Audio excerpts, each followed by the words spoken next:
తాకట్లో ఉన్న మీ బంగారాన్ని విడిపించి ఆ రోజు ఆన్లైన్ రేటుకి కొంటాం. Sharma gold company. కంటే కూతుర్నే కనాలి అన్న ఓ మహానుభావుడి మాటలను ఈ కూతురు నిజం చేసింది. చనిపోయిన తర్వాత తలకొరివి పెట్టి పున్నమి నరకం నుండి తప్పించే కొడుకు బాధ్యత మర్చిన వేళ కూతురే కొడుకైంది.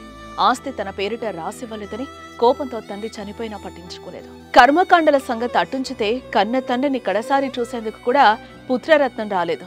దీంతో చేసేదేం లేక అంతిమయాత్రలో అన్నీ తానై నిలిచింది కూతురు. ఈ హృదయ విదారకర ఘటన ఉమ్మడి మహబూబ్ నగర్ జిల్లాలో చోటేసుకుంది.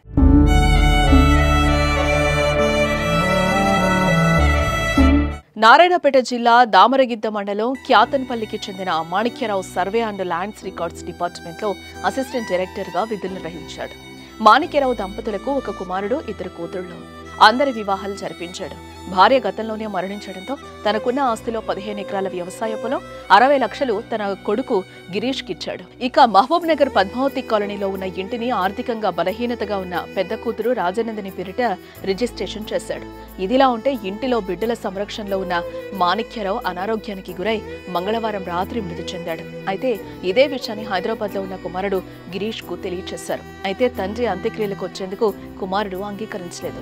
ఇంటిని తనకు కాకుండా చేశాడని, అంత్యక్రియలకు రాలేనంటూ కరాఖండిగా చెప్పేశాడు. అయితే ఆ ఇంటిని ముగ్గురం సమానంగా తీసుకుందామని, నాన్న అంత్యక్రియలకు రావాలంటూ సోదరీమణులు ఎంత బ్రతిమలాడినా అతని గుండె కరగలేదు. దీంతో చేసేదేం లేక మాణిక్యరావు చిన్న కూతురు రఘునందిని అంతిమయాత్రలో ముందుండి నడిచారు.